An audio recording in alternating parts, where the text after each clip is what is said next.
Welcome to the College Knowledge Podcast, sponsored by the College Planning Network and Paradigm Financial Group. Whether you're searching for that right fit college, applying to college, or figuring out how you're going to afford it all, you're in the right place. You'll hear from deans, admissions counselors, student athletes, and scholars from esteemed universities and colleges around the country. We'll dig deep to uncover their insight and unique experiences. So whether you're a student gearing up for college or a parent with college-bound kids, sit back, relax, and listen. Like you, we have lots of questions. Our guests have the answers, and we're excited to share them with you. Let's get started. Hey, everybody. Welcome back to College Knowledge. I'm your host, Dave Kozak, alongside my co-host, Mr. Joe Kerns. Yeah, Dave, always a pleasure sitting next to you, Mr. CEO himself. Man, this time of the year. Things are happening in higher ed right now. For those that don't know the whole schedule, applications are pretty much in. Financial aid stuff has been submitted or is close to being submitted.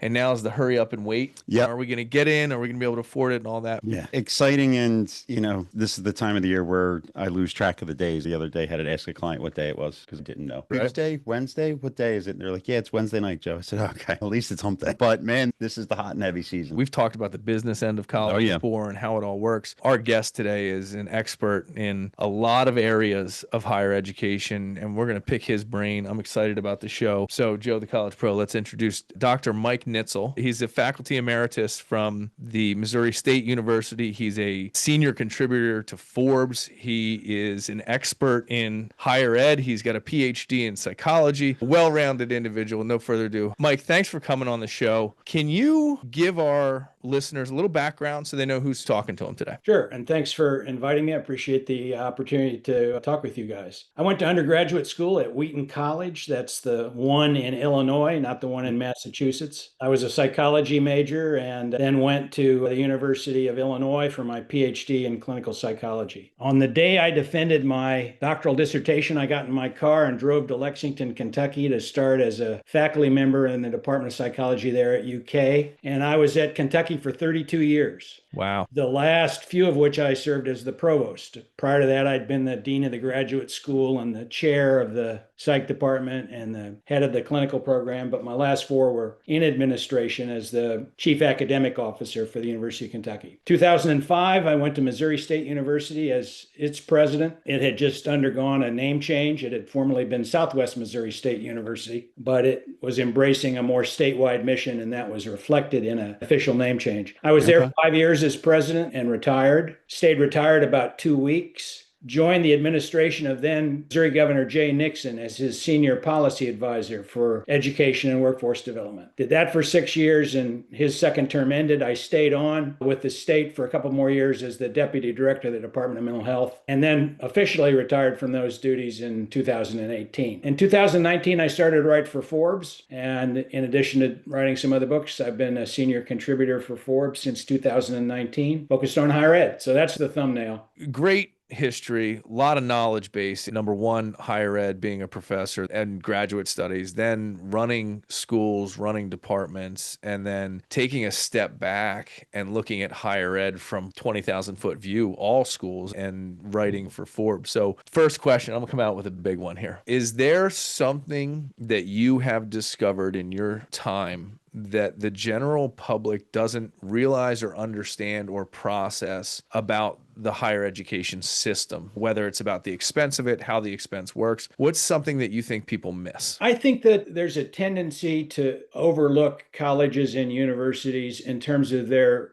big role in society. We certainly, and I know your listeners are focused on higher ed as where is my child going to go to college and where are they going to get a good education? And that's clearly a really important consideration, and it's of great personal value to them. But colleges and universities, they're a democratic institution in the United States. They contribute to economic development. They contribute to our overall prosperity and national security as a country. I think people may not realize that even though higher ed has suffered some significant setbacks in the U.S. in the past 5 years or so, it's still regarded as the premier higher education, and I'll use the word system, even though it's not. We're a collection of different kinds of institutions, still regarded as the premier place to get a fine education as far as the global audience is concerned. So you certainly think of it as the place where your child goes and where you root for the football or the basketball team, but it's an essential democratic institution in the United States. And I think there's a tendency to overlook that and to not realize how vital it is to so many aspects of the country. Locally, in many small communities, the college or the university who's located there is the biggest employer. Yeah, If it 100%. were to go out of business, it would be devastating to that community. I love the way you put it.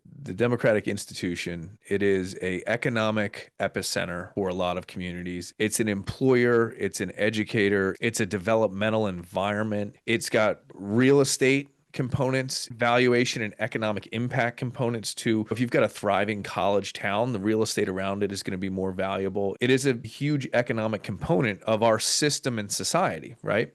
And so I think there's a lot of misconceptions, and the misconceptions are more that it's this holier than thou environment. It's this royal status on top of things, when really it is part of the process of development in this country. It's part of the continuation of economic prosperity. It has the image of being the ivory tower. Correct. And sometimes that image is held closely by people in the university itself, but it's a business. And people often don't, particularly faculty, don't like to think of it as a business. That's some of what my work has focused on. It's not going to be successful unless it is operated and managed and administered in serious and responsible ways. Like any hospital, there's a kind of magnificent quality to universities in terms of the intellectual life. There is also the economic reality that they have to deal with, and they will not be successful, obviously, if they don't do that well. I guess I always, in talking about this topic, always come to the conclusion of like, well, where does the line come in that our focus is to make sure that we are profitable, that we're not going to go under, but also does that lose focus on the actual education side? Now, obviously, you don't want it to be one or the other. It has to be a combination. But can schools sometimes get into trouble if they start to focus too much on one or the other? That ends up hurting the other piece. If there's a sole kind of vision to say, hey, we got to make sure that we're profitable here. But if the focus gets away from delivering the proper education, okay, now what? Now you're not getting the kids that are coming. How do schools essentially manage that? Most institutions are nonprofit, whether they're public institutions or private. There's a relatively small for-profit higher ed industry as well. But most institutions are nonprofit. So their goal isn't to make money, but they can't constantly lose money. So there is a bottom line that has to be respected. That bottom line is going to be achieved when they deliver a good product to a sufficient number of students willing to pay the price, either subsidized or not, for attending that college. So I think academic quality and good fiscal management have to go hand in hand. And we have seen in the past 5 years, colleges get into a little more frequently into financial difficulty, such that their ability is either threatened and they close. This past week, we've seen a couple small colleges close up, or they have to cut back significantly in their expenditures so that they can have a viable financial future. That's always a difficult process when you eliminate academic programs, fire faculty or staff, and have to make those kinds of tough decisions. It's interesting too, because I've studied a bunch of schools that have gone in both directions, right? Ones that have had the bottom line, there was no viability, they had to close up. But I've also studied the alternative, which is schools that take the business end seriously. And one that always gets me intrigued is Drexel. The sort of progression from its roots to the expansion that it had, to the co-op development, to I went to Franklin and Marshall in Lancaster, Pennsylvania. And when I got there, John Fry, who was very much a businessman, took the helm of F&M and changed it from one of those quintessential, I forget what the word is, but the educational environment. And he took a business approach, and he negotiated with the city, and he negotiated with Armstrong, the flooring company, and he started doing development in the city based on this tri-party agreement. Then he went to Drexel and he did much of the same thing. And so those schools that are taking the business end very seriously seem to be thriving from my perspective. Are you finding the same in your research? You do. And Drexel is a great example of an institution with, of course, a really strong engineering tradition, but one that has successfully competed in a really tough higher ed marketplace. The schools just in Philadelphia and then in that region that they have to compete with, they're a terrific example. Our focus has been on schools that haven't paid close enough attention. Okay. Financial bottom line and what happens to them. And in 2023, we wrote a book called Colleges on the Brink. I say we, my co-author was Chuck Ambrose. Okay. Chuck had just taken a public institution through what's called financial exigency. That term's been around for 100 years. The American Association of University Professors back in 1925 defined financial exigency essentially as when a college gets in such financial difficulty that its continuation is threatened. Declaring financial exigency allows a college to touch the third rail, which is fire faculty, eliminate academic programs, do a variety of other things to cut their expenses. But the big step, of course, is to dismiss faculty, including those with tenure. So we focused our book on colleges that had gone through that process. While financial exigency had traditionally in higher ed been seen as a death knell, if you declare it, you're sunk. Nobody's going to want to come. It's a dying place. It's over. Schools that have declared financial exigency have gone through a very rough patch. There's no doubt about it. But almost all of them survive. They come out on the other end, smaller, a budget that's trimmed back, no doubt about it, but they have survived. And so that was our story in Colleges on the Brink, which was to describe financial exigency, what gives rise to it, how do institutions go through it, and then how do they survive it? Because it's a hard process. When you fire faculty, that's a hard process. When you end your foreign language programs or your music program, when you no longer take those students in and tell them that's no longer going to be part of our footprint, that's a difficult step for a college or university to take. But when they've done it, they have tended to be able to right the ship and move on. And so two questions, two follow-ups to that. In that process, is there something that leads and is a commonality that leads schools down that path that they can avoid and what we should watch out for as a consumer and whether we should? And then the second, are they able to not only survive, but rebuild and get back to the former glory? Typically, they have declared financial exigency when everything else hasn't been enough. Okay. They've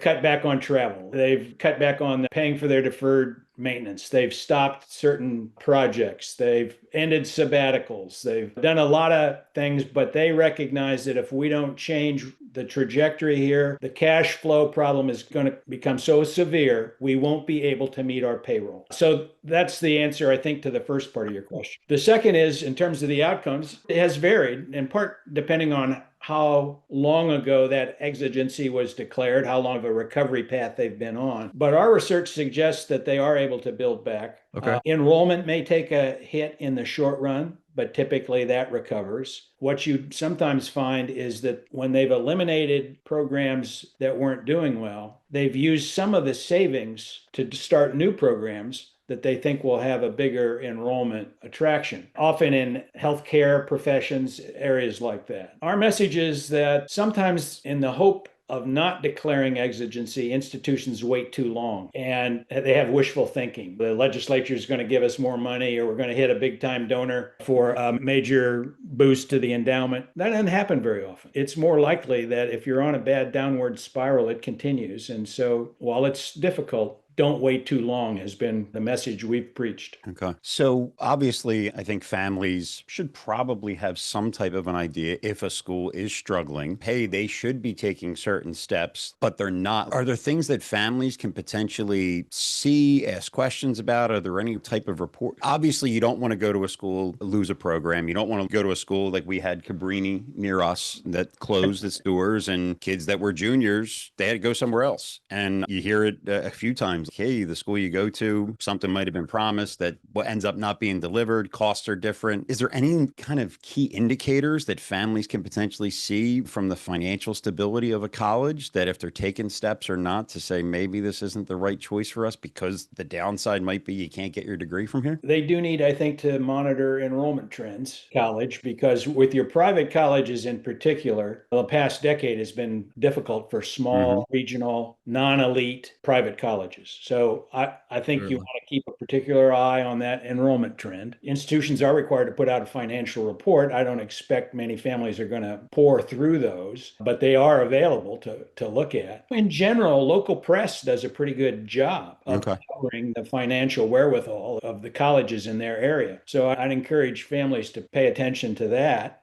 They can read my Forbes column. That's it. There you go. We try to keep ahead of the curve and talk about colleges that are having to make some pretty serious belt tightening, which isn't a bad thing. That suggests that the leadership recognized we've got a financial challenge. We've got to get this budget in order. We can't continue to run deficits year after year. Rider University in New Jersey is a great example. This week, they are eliminating 35 to 40 faculty positions in an attempt to get their budget where it's sustainable, as opposed to not being able to pay off their debts. I think parents want to keep an eye on some good local media coverage. I think one of the earliest and best sources of information about what's happening in a college. Love it. Fascinating. I could talk about this subject forever. Yeah. What are schools doing? What do they put in place to ensure financial success? I know every school's got a business department, right? You've got the bursar's office, you've got the admissions, you've got the financial aid. Who is at the helm of these type of decisions at a college or university? Because I have to imagine when you run a corporation, you turn to your CFO and you're looking at him saying, what's the numbers look like? Give me what decisions I have to make. And then you have to go down through rank and file. Who's in charge of this stuff? Ultimately, the fiscal responsibility for a college or university rests with the board of trustees or the board of governors. They're not in charge of the day-to-day management of the institution. They're there to evaluate the policies and evaluate the leadership. Ultimately, that responsibility is the president or the chancellor. Almost all colleges and universities do have a vice president for financial affairs, equivalent to the CFO that you find at major corporations. But you raise a really good question about who's in charge. While ultimately it is the president who the board is going to look to manage the fiscal affairs of a college, our research suggests that colleges that are run well financially involve more than just administrators in their budget decision making. They have budget advisory group. They involve the faculty in those discussions. That can be frustrating for presidents because faculty can have different ideas about what they should spend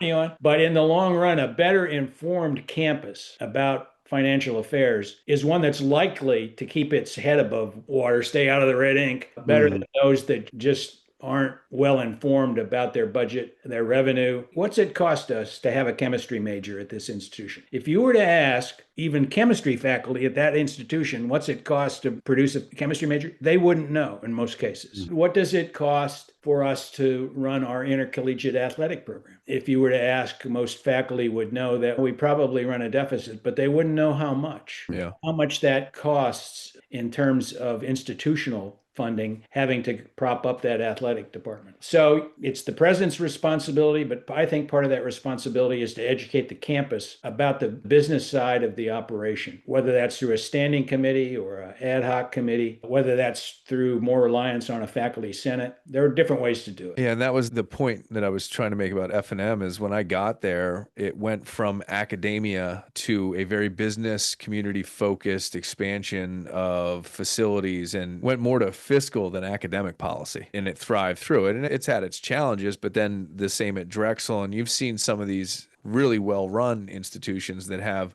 substantial business departments that help to really manage it as a billion-dollar business should be run. We're talking about some of these institutions are processing an incredible amount of money as we talk about economic epicenters for communities. Yeah, and even very well-run institutions are facing financial challenges these days. Yeah. To some extent because of the dramatic changes that have taken place in Washington with the approach to research funding, with their approach to essentially fining universities for doing things that the administration doesn't like.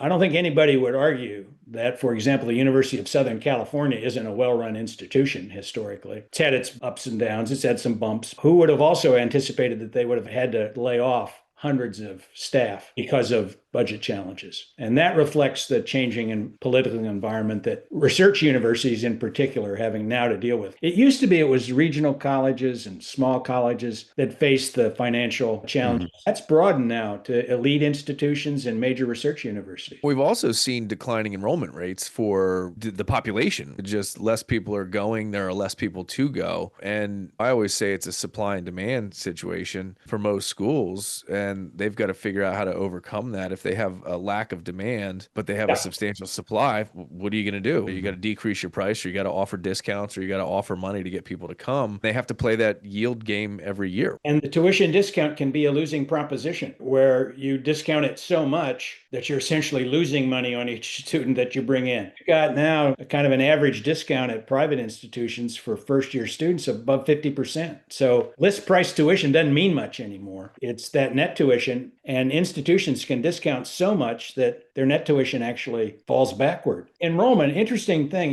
for a decade, enrollment has slid. Between 2017 and 2022, you lost 1.8 million students at colleges and universities. And some of that spans the pandemic, where it really took some hits. These last 3 years, we have seen enrollment inch back up. Not big increases, 1, 2%. This year, it looks like about 2%. But now, as you expect with your question, we're going to enter a period where there's a steady decline for a decade and a half because of what's called the demographic cliff, where the number of graduating high school seniors will go down over the next 15 years by more than 10%. That's going to create greater competition and greater financial difficulties, particularly for your non-elite colleges. Harvard and Yale and Stanford are always going to have plenty of applicants. University of Michigan and Virginia and those places are always going to be okay. But you're going to have a lot of institutions struggle with this enrollment cliff over the next decade. We were looking at some of the surprising statistics with some very well-known schools that were a little bit struggling from a financial standpoint because of what you just mentioned, the competition being one thing, that schools invest in themselves to stand out, right? They invest in new buildings, and then all of a sudden the upkeep is now for those new things while they're trying to still be competitive to attract students. Now all of a sudden some of the costs are going higher than they expected. They don't want to charge students more. I guess especially with the tuition discounts and how schools have to manage this where they need to still be competitive, do you think it's going to get away from investing itself like in infrastructure, like new dormitories, the rock wall in the student center, and focus more on how do we differentiate ourselves from maybe a different university and kind of invest in a different way that standpoint? Do you think that's how some of these schools may survive? I hope so. The build it and they will come mentality be pretty risky for some colleges who invested a lot in recreation centers and new residence halls, and they're stuck with some pretty significant debt with headcount enrollment in those residence halls that just can't support it. So they have to take it from other places because you can't let your debt go unpaid. Your bond rating will crater. You'll just be in real hot water quickly. So yes, I think reinvesting in programs, I think investing in renovations in existing facilities is probably a smart way for colleges to think about their physical plant. Sometimes it is cheaper to tear it down and build it new. It's not always the case that renovation is the way to go. I do think colleges have to watch the risks of overbuilding, however, especially as we start this next decade where the overall footprint of entering undergraduates is going to decline. And colleges will look to adult populations, but they're not going to live on campus. They're not going to eat in the residence halls. So that kind of revenue isn't going to be replaced, even if you increase your non-traditional student enrollment to make up for the loss of the traditional student. Have you done any research or investigated at all the consolidation in higher ed and the sort of, hey, that's a good campus. We've got the pool. We need that space. And do you see that being a way forward where some of these schools will just sort of gobble up other schools and go through an expansion in that? I think consolidation is going to probably increase, particularly when you're in an area where you have 2 or more small private colleges. You also are seeing some consolidation, though, in Pennsylvania, for example, with the Commonwealth campuses there. It's resisted. It's resisted for some of the reasons that we talked about earlier. There's a strong personal, emotional identity with having gone to this school. Yeah. There's also a community economic interest in keeping that school up and going from a point of view of the local economy and the tax base. I think consolidation is on the table, probably going to be on the table more often. Yeah. But it's hard and it's cumbersome. And when I talk to presidents, they're attracted to the idea, but they roll their eyes when they think about all the obstacles to it. So we'll see if it catches on as much as I think it could. Yeah, it's interesting because I look at a school like Penn State, and Penn State's not a consolidation thing, but it has how many campuses around Pennsylvania and even elsewhere at this point. And the stigma that the prospective student looks at is, if I don't get into main campus, I don't want to go to a branch. It's not the same. And so I think and rightfully so, there should be some concern with if you have 2 beautiful small campuses 20 miles apart, which one becomes the the ideal one. You got to look at that intelligently for sure. If you were sending a child to school right now, what would you be investigating? Having gone through and lived through this and had such a great career in higher ed and now researching and studying and writing about higher ed, what would you be looking for as a parent? I guess I would probably start with having a discussion with my child about what is it he or she is most interested in at that point. Now, while I say that, I also recognize that about half of and you guys know this, about half of the freshmen who start out saying they're going to be this major end up being that major. That's particularly true with people who start out in STEM and discover, oh, this is a little harder than I thought, and they switch to something else. But I think I would start there. What are you most interested in? And then begin to filter schools in terms of ones who have that kind of strength. I would also try to look at how much do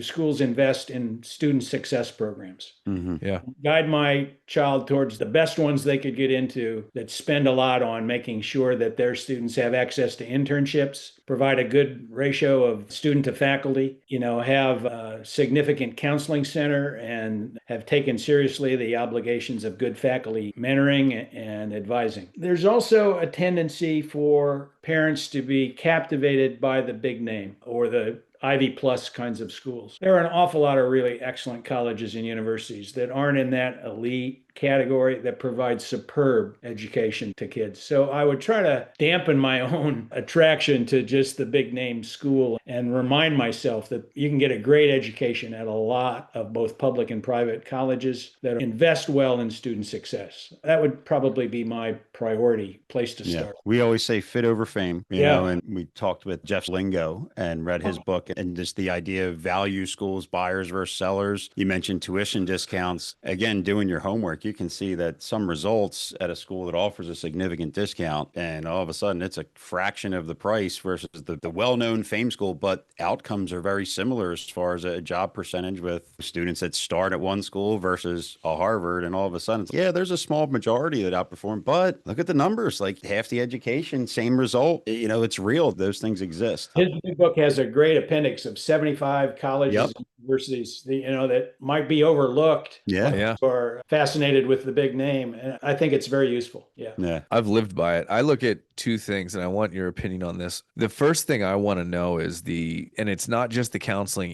it's the job and the launch model that a school has taken. Like, what are they doing after they've provided you the education to help you launch the career? I think that's such an important aspect of where you go, because you can get a good education, but if they're not going to help you get in front of an employer or get in front of an opportunity, that's a difficult task to take on as a young professional. And then secondarily, I always pay attention to schools that recruit in different areas. Like, I use some of the Southern schools as an example here, the Auburn, Clemson, Alabama. They love people educated in the Northeast, and for good reason, because they're feeding, as we've talked about and opened the show, they're feeding the economy, right? They're feeding. And when you get recruited to those places and you get enchanted with them, they're fantastic campuses, but you're adding to the economic prosperity in those regions. Mm-hmm. And then you're typically being recruited by the companies in those regions, and there's the feeder programs to it. So always trying to figure out the angle that the school is taking. Yeah. I certainly agree with the importance of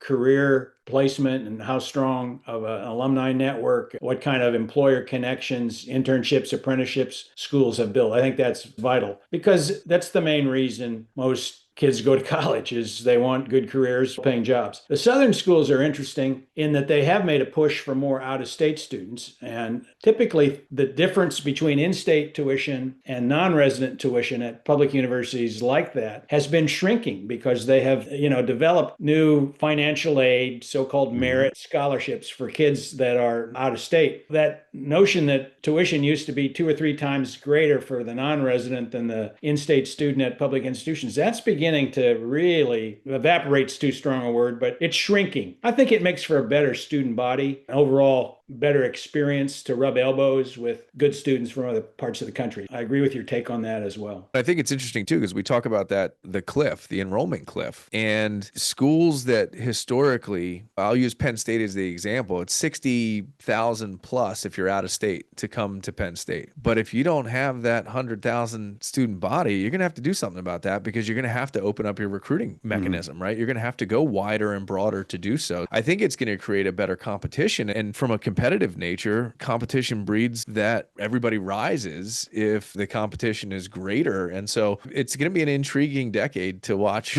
see how this plays out. Yeah, you are certainly seeing the competition on the financial aid front. Today, for example, I just posted something on this. Johns Hopkins announced that they would be tuition free for families with an annual income up to $200,000. If your income is less than $100,000, they will cover room and board, tuition, and other expenses. So basically, you'd have a zero family contribution at Johns Hopkins if you came from a family with less than $100,000 in annual income. They're going to start that next year.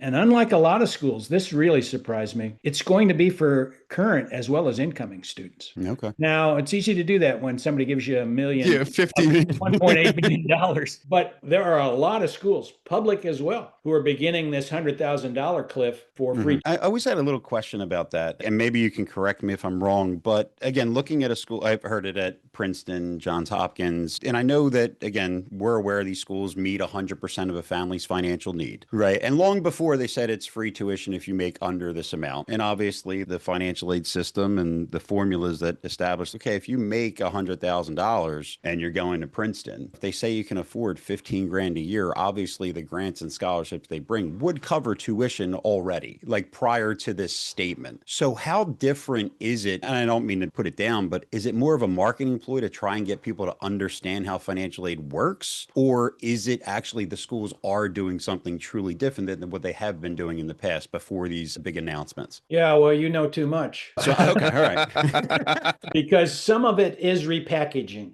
of financial aid, but some of it is an extension of aid, and they've got a little more in the endowment so they can go a little bit further. Joe, I think it's both, and it requires probably a pretty close look at the specific school and the offer and what they've been giving. But yes, sometimes when they talk about free tuition, it would have been free tuition before with the financial aid that they provided to meet. I don't mind it by any means because it opens up, again, we teach families all the time that private school with the high sticker price, families look at it and say, we can't afford it. They don't even research. They just assume. And so now when these things do come out that it's, hey, if you make under this, it's going to be affordable. That message comes across. Great. Now you can see if that school truly is a fit. Don't focus on the name again, but now don't rule it out because you think it's going to be too expensive. So I don't mind the marketing, the actual presenting it as a, hey, this is affordable. You make under this, you're getting that. Love it. Similar to scholarships, your SATs over this, you're going to get that. Love it. It's not a bad thing. I just wasn't sure how different it actually was from years past. That's all. Sometimes it's not very much different, but the message is more informative almost. Correct. Yep. I think what is different is to see these public universities begin to do it too. That's stretching a little bit further. So Ohio State, for example, this year launched a new free tuition program. Texas did it last year. You got some others that have gone that way as well. I don't want to get into the full list, but they're stretching their dollars a little further to be able to do that. Their financial aid dollars. Yeah. This has been awesome, informative. I think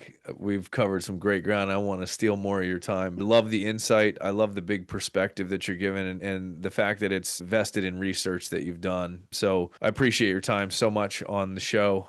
Wonderful stuff. Enjoyed our time together today. Thank you so much for the insight, the knowledge. I learned a lot today. And I always say, if I'm learning something, I know the listeners definitely are. So really appreciate you being on the show. You bet. Thanks for having me. Again, I appreciate the chance to visit with you. You got it. All right, everyone. It was Dr. Mike Nietzel, senior Forbes contributing author. If you want to check him out, go to Forbes.com and you can research his name and you'll see all the articles he's written. Dr. Nietzel, thank you so much for being on the show. That's been College Knowledge.